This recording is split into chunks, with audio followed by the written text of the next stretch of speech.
पहले कभी अरविंद केजरीवाल अगर छींकते भर थे तो उसका शोर आम आदमी party social media, press conference और बयानबाजियों के सहारे देश भर में मचाने की कोशिश करती थी। और दिन भर इन आम आदमी पार्टी के नेताओं की काएं काएं विभिन्न मीडिया चैनल्स पर सुनाई देती थी। और कुछ लोग तो इनके इतने मुरीद थे कि केवल विज्ञापन पाने की लालच में केजरीवाल और आम आदमी पार्टी के सभी घोटालों की सूची दबा जाते थे, उन्हें पचा जाते थे, बस दिखाते थे और सुनाते थे तो इनकी शिकायतें। मगर इस केजरीवाल के करोड़ों के घोटाले पर कोई चर्चा खुलकर नहीं करते थे। मगर अब अरविंद केजरीवाल और आम आदमी पार्टी के एक एक घोटाले का काला चिट्ठा दिल्ली विधानसभा के जरिए पूरे देश के सामने खुलने जा रहा है। दिल्ली की मुख्यमंत्री रेखा गुप्ता और उनकी टीम अरविंद केजरीवाल के काले कारनामों से भरी हुई कैग रिपोर्ट को पेश करने जा रही है दिल्ली विधानसभा में, जिसमें अरविंद केजरीवाल की आम आदमी पार्टी की सरकार के ढेलों घोटालों यानी जितने भी उन्होंने घोटाले किए हैं उन सभी का काला चिट्ठा अब आप सभी के सामने आने वाला है। और आज इस कैग रिपोर्ट में अरविंद केजरीवाल के वो कौन से 10 बड़े घोटाले हैं जिनका दिल्ली की रेखा सरकार करने जा रही है खुलासा, आपको बताएंगे विस्तार से हमारे खास प्रोग्राम टर्निंग पॉइंट के आज के इस अंक में। नमस्कार, वंदे मातरम, कैपिटल टीवी देख रहे हैं आप और मैं हूं आपके साथ अखिलेश पांडे।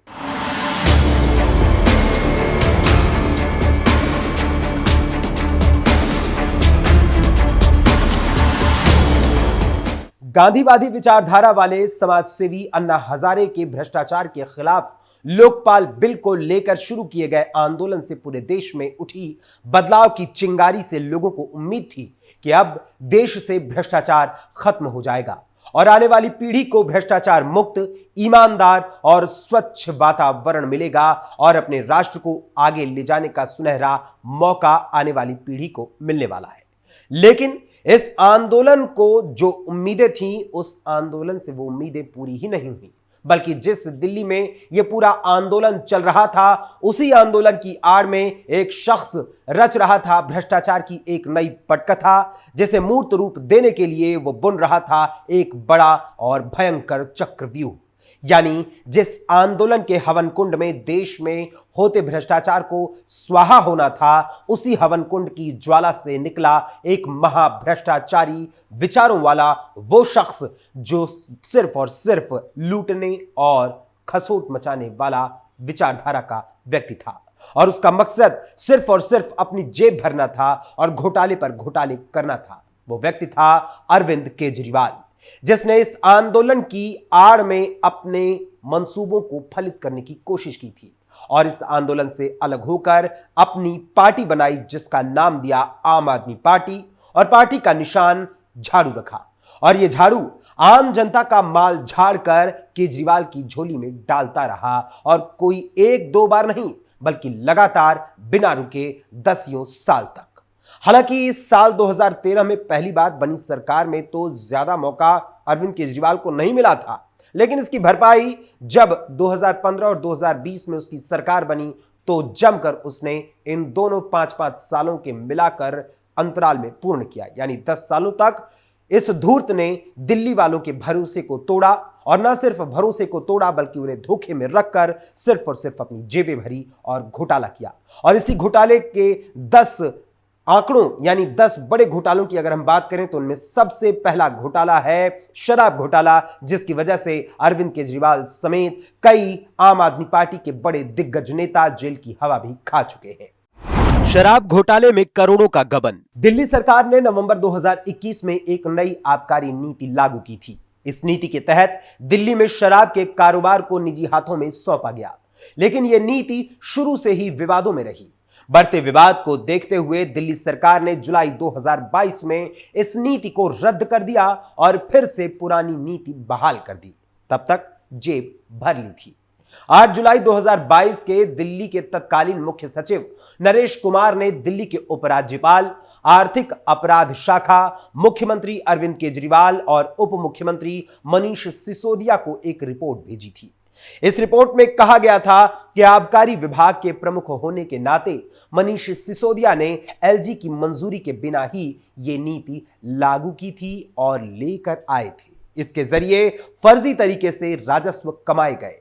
शराब बेचने वाली कंपनियों को लाइसेंस फीस में 144.36 करोड़ रुपए की छूट दी गई, जो असल में अपनी जेब भरने के लिए सरकारी खजाने को पहुंचाया गया आम आदमी पार्टी की सरकार का एक बड़ा नुकसान था और यह महा घोटाले का एक बड़ा और काला चिट्ठा था। और इस घोटाले में सबसे पहले ओनली मच लाउडर का पूर्व सीईओ विजय नायर गिरफ्तार किया गया। इसके बाद इंडो स्पिरिट्स ग्रुप के एमडी समीर महेंद्रू, इसके पश्चात आम आदमी पार्टी के नेताओं की बारी आई और इसमें सबसे पहले सरकार के आबकारी मंत्री मनीष सिसोदिया को गिरफ्तार किया गया था। इसके पश्चात आम आदमी पार्टी के राज्यसभा सांसद संजय सिंह भी जेल की हवा खा चुके हैं, तो वहीं तेलंगाना के पूर्व सीएम केसीआर की बेटी कविता भी जेल की हवा खा चुकी है। और फिर बारी आई आम आदमी पार्टी के मुखिया अरविंद केजरीवाल की, जो अपनी सत्ता की लोलुपता को अपनी गिरफ्तारी के समय भी छोड़ न सका था और जेल में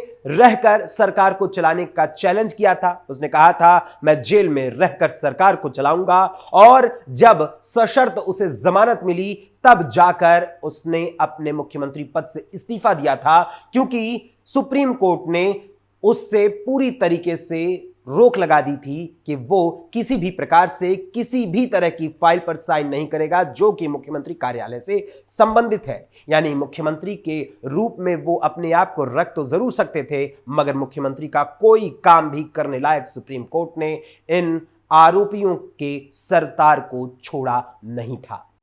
केजरीवाल का क्लासरूम घोटाला। वहीं केजरीवाल की आम आदमी पार्टी की सरकार का दूसरा घोटाला है क्लासरूम घोटाला, और इसका संबंध है सरकारी स्कूलों को वर्ल्ड क्लास बनाए जाने के झूठे वादों से।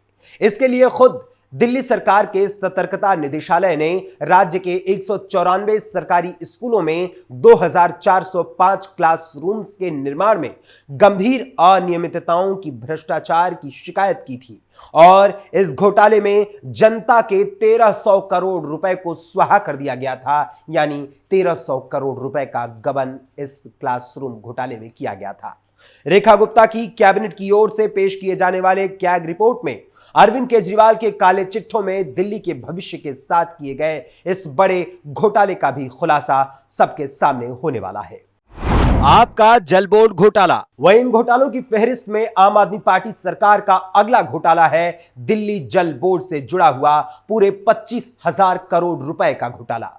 गृह मंत्री अमित शाह के अनुसार दिल्ली में आम आदमी पार्टी की सरकार ने अरविंद केजरीवाल के इशारे पर दिल्ली जल बोर्ड में पूरे 25,000 रुपए का घोटाला किया था, जिसका खुलासा इसी कैग रिपोर्ट में होगा, जिसे अरविंद केजरीवाल ने लंबे समय से देश के सामने पेश होने से रोक रखा था और इसे दिल्ली विधानसभा में पेश होने ही नहीं दिया था। और अब इस खुलासे में इसका पूरा काला चिट्ठा सबके सामने आने वाला है। बसों से जुड़ा डीटीसी घोटाला। वहीं दिल्ली में आम आदमी पार्टी की सरकार ने महिलाओं को फ्री बस यात्रा की सुविधा दी थी, जिसे देकर महिलाओं की सुरक्षा और सुविधा के लिए एक बड़ा कदम बताया था। हालांकि इस योजना के कार्यान्वयन पर सवाल उठने लगे थे। फ्री बस यात्रा के नाम पर कई खामियों और संभावित घोटालों की ओर इशारा काफी समय से किया जा रहा था, जो सरकार की नीयत और प्रशासनिक क्षमता पर बड़े सवाल खड़े कर रहे थे। और यह सरकार थी आम आदमी पार्टी की। महिलाओं को डीटीसी और क्लस्टर बसों में मुफ्त की यात्रा का लाभ दिए जाने की घोषणा की गई थी, लेकिन बड़े आश्चर्य की बात थी कि जिस यात्रा को मुफ्त में कराए जाने की बात कही गई थी, उसी यात्रा को करने के लिए डीटीसी बसों में और क्लस्टर्स में महिलाओं को टिकट दिए जाते थे। अगर यह यात्रा मुफ्त की थी तो भला केजरीवाल की सरकार के इशारे पर इन डीटीसी बसों और क्लस्टर्स में किस बात के टिकट्स दिए जाते थे? क्या इसका कोई जानकारी, क्या इसके बारे में किसी भी प्रकार की कोई जानकारी अरविंद केजरीवाल ने किसी को दी? नहीं, क्योंकि इसमें सबसे बड़ा घोटाला भी अरविंद केजरीवाल ने किया था। 2023-24 में दिल्ली सरकार का परिवहन बजट 9,333 करोड़ रुपए का था, जिसमें मुफ्त बस यात्रा का योजना जो रखी गई थी वो बड़े हिस्से में शामिल की गई थी, और यह भी एक बड़ा घोटाला अरविंद केजरीवाल की सरकार ने किया है। वक्फ बोर्ड घोटाला। वहीं नवंबर 2016 की बात करें तो नवंबर 2016 में वक्फ बोर्ड के तत्कालीन अध्यक्ष और आम आदमी पार्टी के विधायक अमानतुल्लाह खान के खिलाफ भी शिकायत दर्ज की गई थी, क्योंकि उनके नाम भी एक बड़ा घोटाला शामिल है।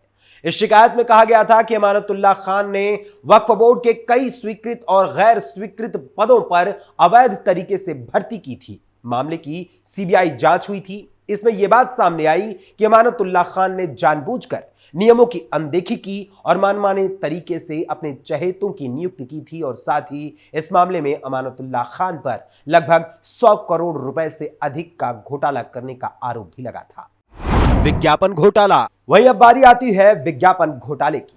केजरीवाल पर विज्ञापनों को लेकर सुप्रीम कोर्ट के दिशा निर्देशों के उल्लंघन का भी आरोप लगा था। इसके जरिए आम आदमी पार्टी ने 97 करोड़ रुपए भी वसूले थे। जांच में पाया गया कि सरकारी विज्ञापनों के माध्यम से केजरीवाल ने अपनी और अपनी पार्टी का चेहरा चमकाने की कोशिश की थी। इनमें से उनकी पार्टी की ओर से दिए गए कई झूठे और बेबुनियाद विज्ञापन भी शामिल थे। कैग की रिपोर्ट के अनुसार भी केजरीवाल सरकार जो रही है उस पर दूसरे राज्यों में अपने दल का प्रचार करने के लिए दिल्ली की जनता के खजाने का पूरी तरीके से गबन करने का आरोप है। पहले साल के कामकाज पर तैयार रिपोर्ट कहती है कि पहले ही साल में केजरीवाल सरकार ने 29 करोड़ रुपए दूसरे राज्यों में अपने दल के विज्ञापन पर खर्च किए थे।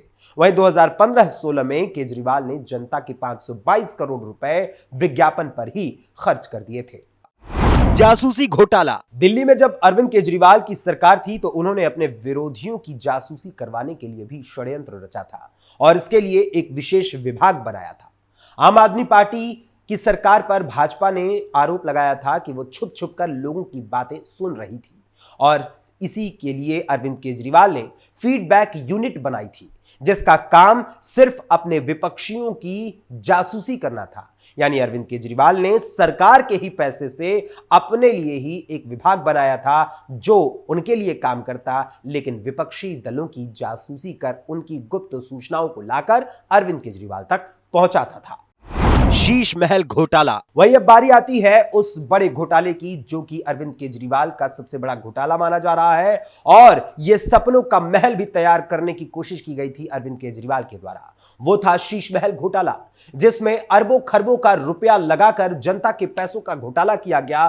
खुद को एक ऐसे नेता के रूप में जनता के सामने अरविंद केजरीवाल प्रस्तुत करते रहे थे कि देखिए मैं आप लोगों की बात करता हूं और बड़े ही साधारण तरीके से रहता हूं, लेकिन सरकारी तौर पर जिस मुख्यमंत्री आवास को आवंटित किया गया था उस आवास को छोड़कर अरविंद केजरीवाल खुद के लिए शीश महल बनाने में लगे हुए थे। और जिस वक्त पूरे देश पूरा दुनिया एक ऐसी महामारी से जूझ रही थी जिसको लेकर हर इंसान में भय की स्थिति उत्पन्न थी, उसी समय अरविंद केजरीवाल अपने शीश महल का निर्माण कर रहे थे और कैग रिपोर्ट में इस शीश महल से जुड़ा हुआ भी बड़ा घोटाला सबके सामने आने वाला है।